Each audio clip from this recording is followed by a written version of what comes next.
أفحسبتم أنما خلقناكم عبثا وأنكم إلينا لا ترجعون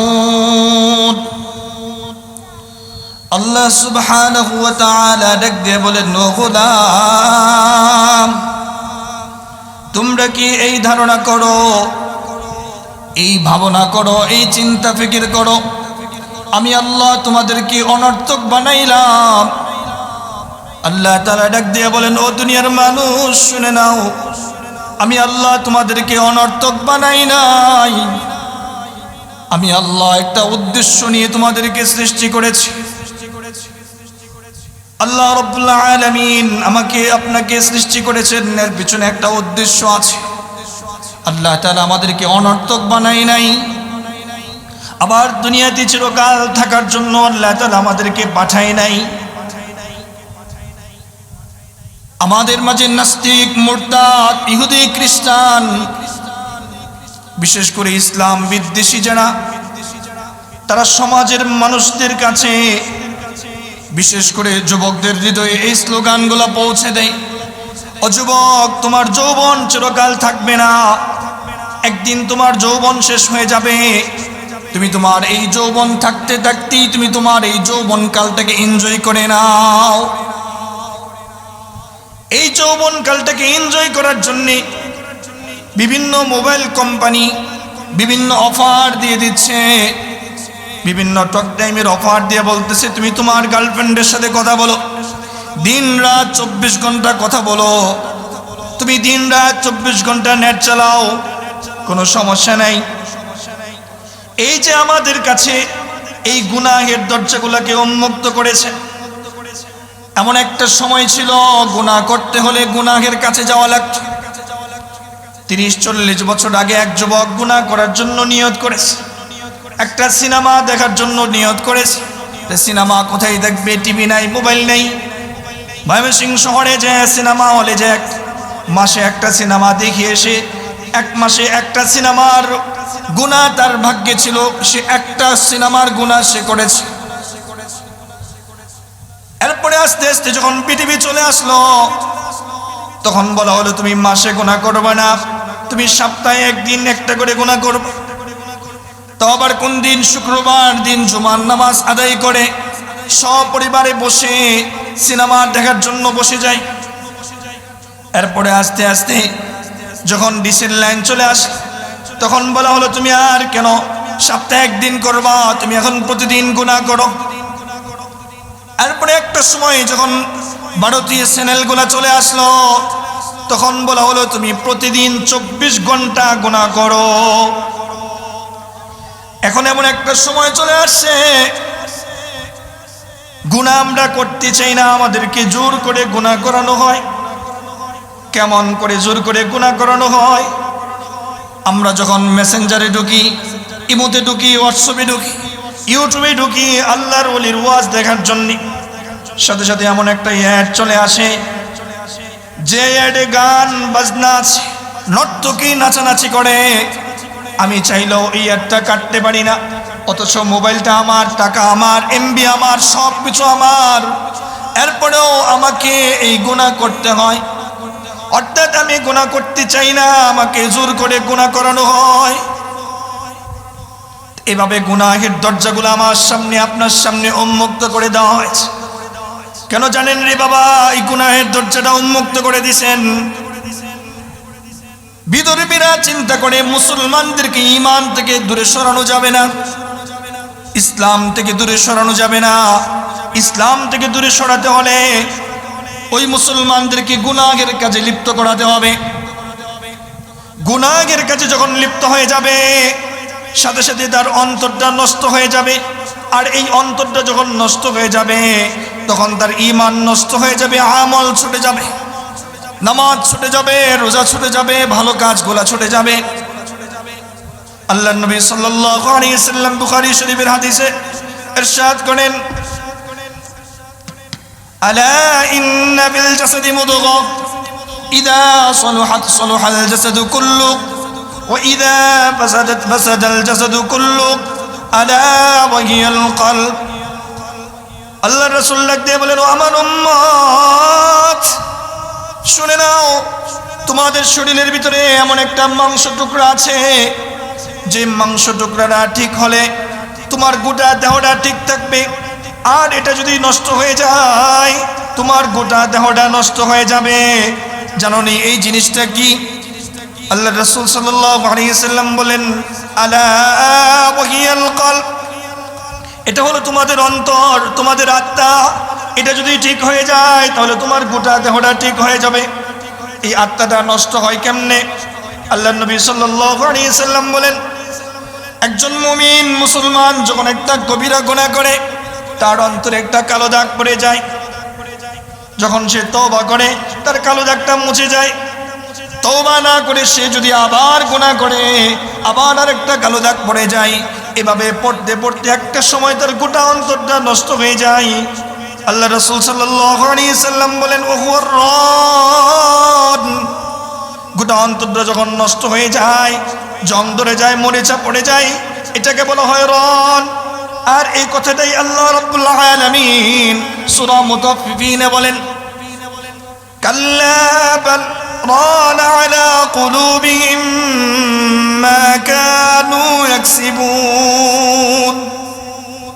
ও দুনিয়ার মানুষ, তুমি যখন গুনাহ করো, তুমি গুনাহ করার সাথে সাথে তোমার অন্তরে একটা কালো দাগ পড়ে যায়, তোমার অন্তরে মরিচা পড়ে যায়, তোমার অন্তরে জং ধরে যায়। মনে রাখবা, এই জং হলো অন্তর নিয়ে তুমি যদি হাসরের মাঠে ওঠো, কাল কিয়ামতের ময়দানে আমি আল্লাহ এবং তোমার মাঝে একটা পর্দা পড়ে যাবে। তুমি আমাকে দেখবে না, আমিও তোমাকে দেখব না। যে আল্লাহকে পাওয়ার জন্য এত কিছু করতেছি, ওই আল্লাহকে যদি আমরা না দেখি, ওই আল্লাহর দিদার যদি না পাই, আমরা তো কিছুই পাইলাম না। তো আল্লাহ রাব্বুল আলামিন বলেন, ও দুনিয়ার মানুষ, তুমি যদি গুনাহ নিয়ে হাসরের মাঠে উপস্থিত হও, আমি আল্লাহ তোমার দিকে তাকাইব না, আমি আল্লাহ তোমাকে পবিত্র করব না। এই জন্য বাবাজি ভাইরা, আমাদেরকে গুনাহ থেকে, সকল প্রকার গুনাহ থেকে বাঁচতে হবে।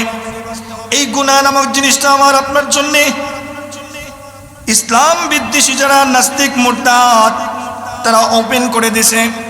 কেন ওপেন করে দিছে? আল্লাহ রাব্বুল আলামিন আমাদেরকে একটা মিশন দিয়ে পাঠাইছে। কি মিশন দিয়ে পাঠাইছেন? সেই মিশনটা হলো আল্লাহ রাব্বুল আলামিনের গোলামি করা, আল্লাহ রাব্বুল আলামিনের আনুগত্য করা, আল্লাহর ইবাদত করা। এই মিশনটা দিয়ে আমাদেরকে পাঠাইছে। এই মিশনটা যেন অব্যাহত হয়, বাস্তবায়ন না হয়, এই জন্য আল্লাহ রাব্বুল আলামিন আমাকে আপনাকে এত সুন্দর করে মায়া করে মহাব্বত করে বানায়া পাঠাইলেন তার গোলামি করার জন্য। এই গোলামি থেকে যেন বান্দা দূরে সরে যায়, এই জন্যই তাদের সামনে গুনাহের দরজাগুলোকে উন্মুক্ত করে দেওয়া হয়েছে। আল্লাহ রাব্বুল আলামিন আমাকে আপনাকে যে মিশন দিয়ে পাঠানো হয়েছে, এই মিশন অনুযায়ী যে ব্যক্তি চলবে, কিয়ামতের ময়দানে সে একটা পরিচয় নিয়ে উঠবে। আর সে যদি আল্লাহর দেওয়া মিশন অনুযায়ী না চলে, সে আর একটা পরিচয় নিয়ে উঠবে। যারা আল্লাহর দেওয়া মিশন অনুযায়ী চলবে তারা একটা পরিচয় নিয়ে উঠবে, আর যারা আল্লাহর দেওয়া মিশন অনুযায়ী চলবে না তারা আরেকটা পরিচয় নিয়ে উঠবে। দুনিয়াতে হাজারো দল, হাজারো মত আমরা দেখতে পাই। মূলত দল হলো দুইটা, একটা হলো আল্লাহর দল, আরেকটা হলো শয়তানের দল। আল্লাহ রাব্বুল আলামিন সূরা হাশরের মধ্যে বলেন, আলা ইন্না হিজবাশ শাইতান হুমুল খাসিরুন। যে মানুষগুলা আল্লাহর হুকুম অনুযায়ী চলবে না, আল্লাহর বিধান অনুযায়ী চলবে না, আল্লাহর দেওয়া মিশন অনুযায়ী চলবে না, ওই মানুষগুলো হলো শয়তানের অন্তর্ভুক্ত, শয়তানের দলের অন্তর্ভুক্ত। আর যারা শয়তানের দলের অন্তর্ভুক্ত হবে, ওই মানুষগুলার দুনিয়া আখিরাত দুইটাই ধ্বংস হয়ে যাবে। আর যারা আল্লাহর দলের অন্তর্ভুক্ত হবে, আল্লাহ রাব্বুল আলামিন বলেন, আলা ইন্না হিজবাল্লাহ, আলা ইন্না হিজবাল্লাহ, যারা আল্লাহর দলের হবে, উলাইকা হুমুল মুফলিহুন, ওই মানুষগুলোই হলো সফল, যারা আল্লাহর দলের অন্তর্ভুক্ত হবে। আমাকে আপনাকে আল্লাহর দলের অন্তর্ভুক্ত হওয়ার জন্যে আল্লাহ তাআলা সৃষ্টি করেছে, শয়তানের দলের জন্য আমাকে আপনাকে সৃষ্টি করা হয়নি। হবে একটা দল হবে আল্লাহর, আর একটা দল হবে শয়তানের। আল্লাহর যে দলটা হবে এই দলটা হবে জান্নাতি, আর শয়তানের যে দল হবে এই দলটা হবে জাহান্নামী। ঠিক হাসরের মাঠেও এরকম দুটো দল হবে, একটা দল হবে জান্নাতি আর একটা দল হবে জাহান্নামী। আল্লাহ রাব্বুল আলামিন বলেন, ফারীকুম ফিল জান্নাতি ওয়া ফারীকুম ফিস সাঈর।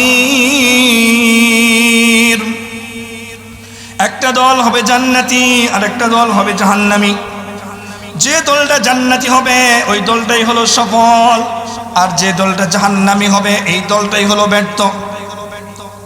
জান্নাতি দল সম্পর্কে আল্লাহ রাব্বুল আলামিন বলেন, ফামান যুহজিহা আনিন নার ওয়া উদখিলাল জান্নাতা ফাকাদ ফাস।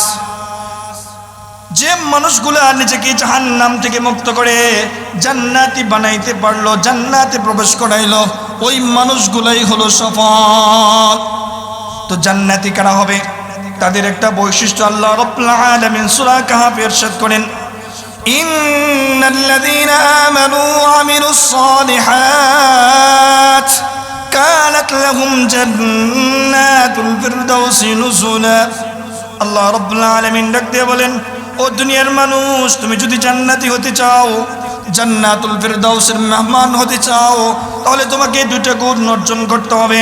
এক হলো তোমাকে ঈমান আনতে হবে, দুই হলো তোমাকে আমলে সালেহ করতে হবে।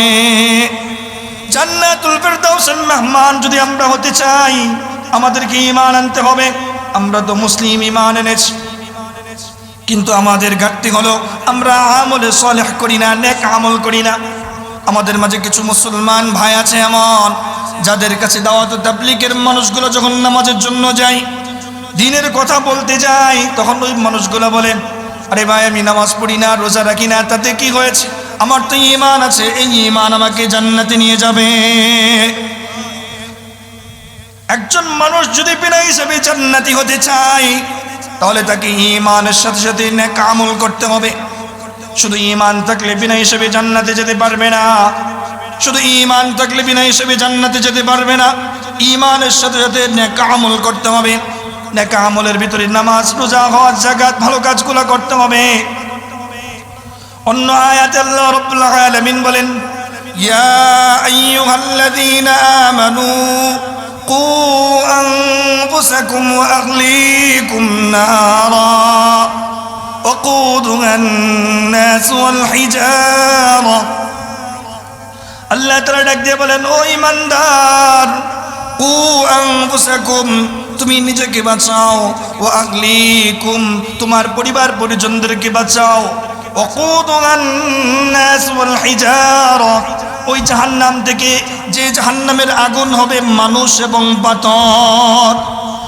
এই আয়াতে আল্লাহ রাব্বুল আলামিন প্রতিটা মানুষকে, প্রতিটা মুমিনকে টার্গেট করে বলতেছে, তুমি নিজেকে জাহান্নাম থেকে বাঁচাও, তোমার পরিবার পরিজনদেরকে জাহান্নাম থেকে বাঁচাও। আজকে আমরা যারা এখানে আসছি, আমার সন্তানগুলা ঘরে শুয়ে ঘুমায়, আমার সন্তানগুলা ঘরে ঘুমায়, দোকানে আড্ডা দেয়, তাদেরকে মাহফিলে আনি নাই। আমি ফজরের নামাজ পড়ি, 5 ওয়াক্ত নামাজ পড়ি, কিন্তু আমার ঘরের বিবি পর্দা করে না, আমার ঘরের মেয়েটা পর্দা করে না, আমার ছেলেটা নেশায় আসক্ত হয়ে গেছে, মাদকাসক্ত নিয়ে হয়ে গেছে, বিভিন্ন নেশায় আসক্ত হয়ে গেছে, তাদেরকে ফিরাই না। মনে রাখবেন, আমি যদি আমার আহাল পরিবার পরিজনদেরকে জাহান্নাম থেকে ফিরানোর ফিকির না করি, শুধু নিজে নিজে নামাজ পড়ি, রোজা রাখি, হজ করি, যাকাত দেই, এই নামাজ রোজা আমাকে জান্নাতে নেবে না। যতক্ষণ পর্যন্ত আমার পরিবার পরিজনদেরকে জাহান্নাম থেকে বাঁচানোর চিন্তা না করব।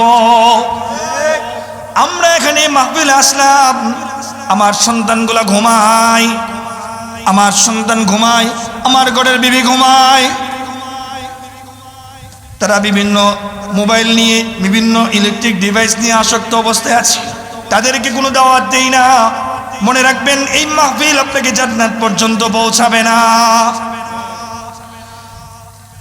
একটা ঘটনা আপনাদেরকে শোনাই। বনি ইসরাইলের এক ব্যক্তি, যে কোনোদিন গুনাহ করে নাই, আল্লাহ রাব্বুল আলামিন জিবরাইল আলাইহিস সালাতু ওয়াস সালামকে বললেন,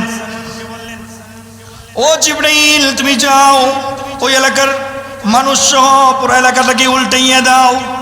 জিবরাইল আলাইহিস সালাতু ওয়াস সালাম ওই এলাকায় গেলেন। যাওয়ার পরে দেখলেন এই এলাকায় মসজিদের কোনায় এমন একজন ব্যক্তি বসে আছে, যে ব্যক্তি কোনোদিন গুনাহ করে নাই, কোনো গুনাহ করে নাই। জিবরাইল আলাইহিস সালাতু ওয়াস সালাম কাছে গেলেন। কাছে যেয়ে ডান কাঁধের ফেরেশতাকে জিজ্ঞাসা করলেন, ভাই তুমি কি পরিমাণ নেক আমল লেখছো?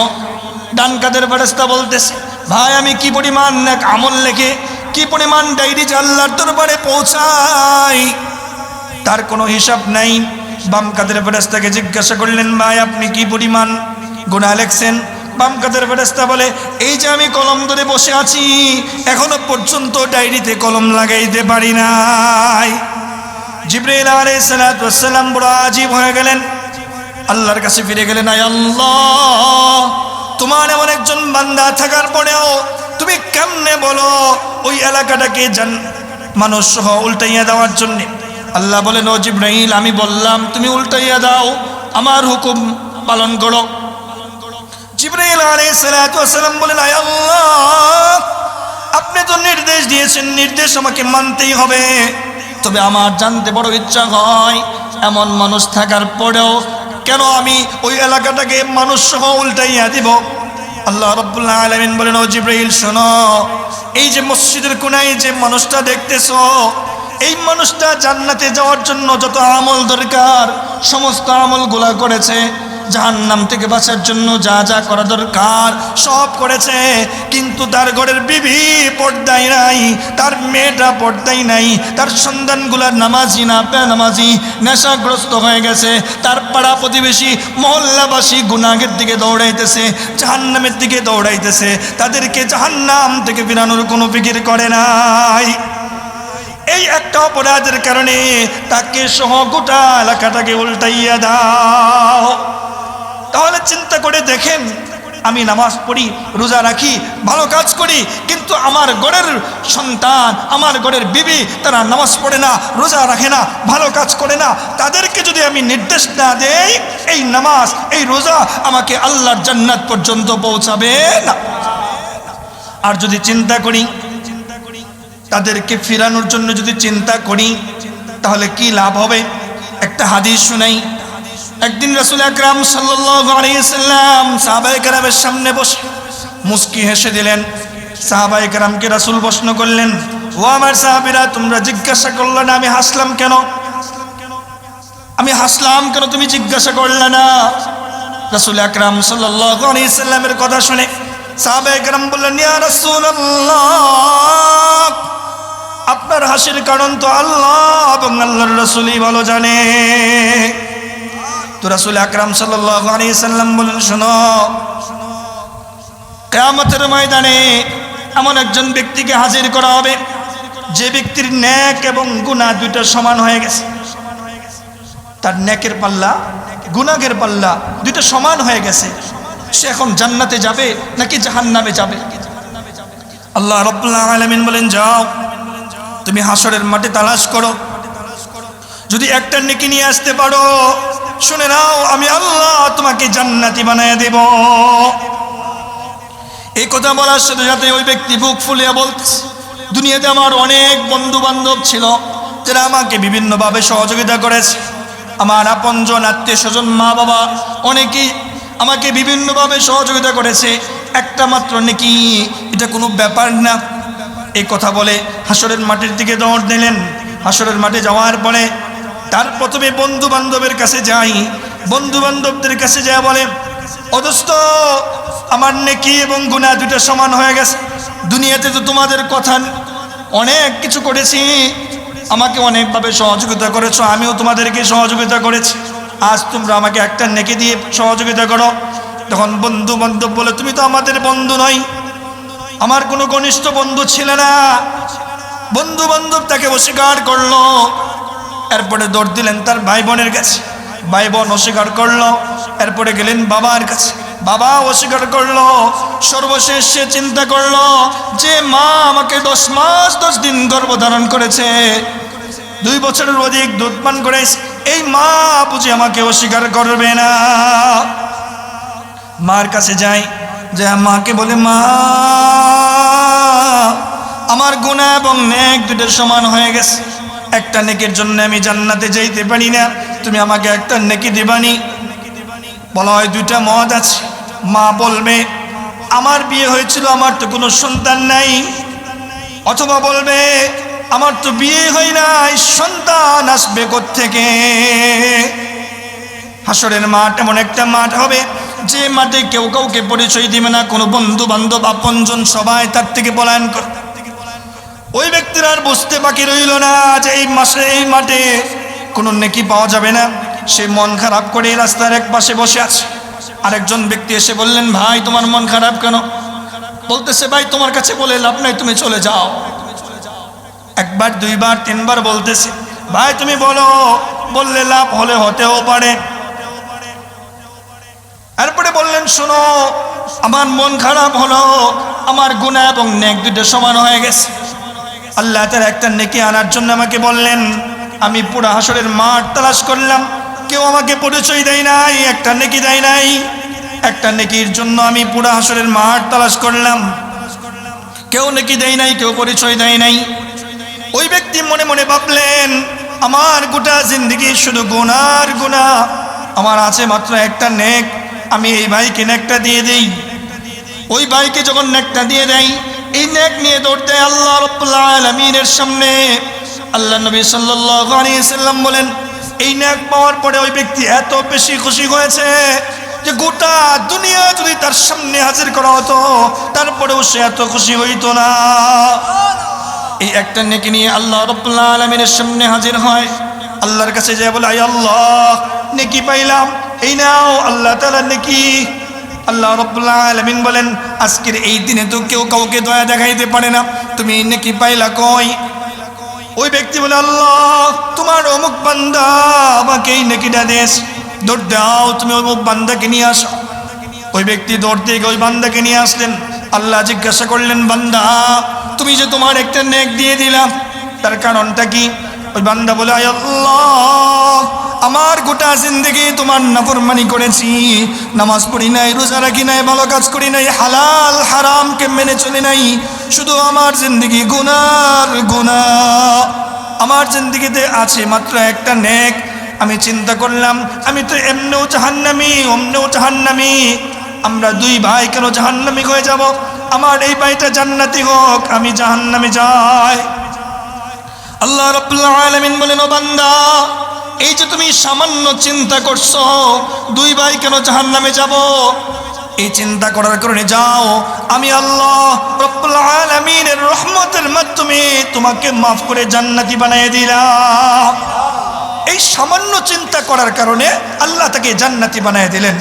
তাহলে আমার পরিবারকে জাহান্নাম থেকে ফেরানোর জন্য চিন্তা করতে হবে, ফিকির করতে হবে, কিভাবে তাদেরকে নামাজি বানানো যায়, কিভাবে পর্দাশীল বানানো যায়, কিভাবে আমার সন্তানকে মাদকাসক্ত থেকে ফেরানো যায়, খারাপ কাজ থেকে ফেরানো যায়, নামাজি বানানো যায়।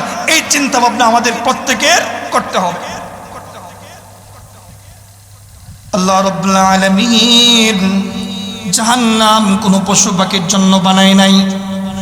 আল্লাহ রাব্বুল আলামিন জাহান্নাম বানিয়েছেন কাদের জন্য? তাদের একটা পরিচয় সূরা আরাফে আল্লাহ তাআলা বলেন, ওয়ালাকাদ যারানা লিজাহান্নামা কাসীরাম মিনাল জিন্নি ওয়াল ইনস। আল্লাহ রাব্বুল আলামিন বলেন, মানুষ এবং জিনদের ভিতর থেকে একটা বড় অংশ জাহান্নামে যাবে। সমস্ত মানুষ জাহান্নামী হবে না, সমস্ত জিন্নাতগুলোও জাহান্নামী হবে না, তবে মানুষ এবং জিন্নাতগুলোর ভিতর থেকে একটা বড় অংশ জাহান্নামী হবে। আর এই জাহান্নামীদের বৈশিষ্ট্য কি? আল্লাহ রাব্বুল আলামিন বলেন, লাহুম কুলুবুন লা ইয়াফকাহুনা বিহা।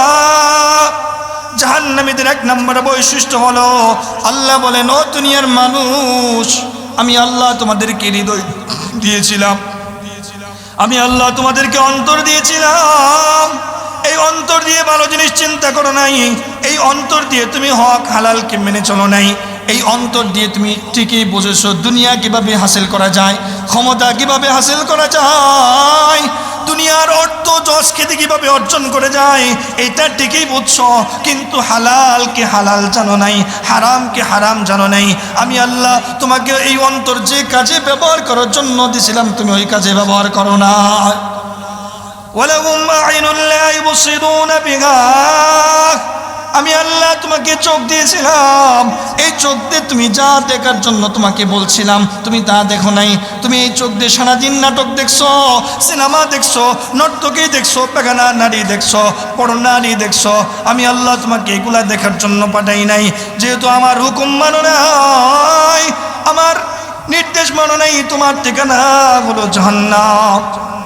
3 নম্বর বৈশিষ্ট্য হলো ওয়ালাহুম আযানুন লা ইয়াসমাউনা বিহা, আমি আল্লাহ তোমাকে কান দিয়েছিলাম, এই কান দিয়ে তোমরা ভালো জিনিস শোনো নাই। সারাদিন বড় গান শুনেছো, গীবত শুনেছো, পরনিন্দা শিকায়াত শুনেছো।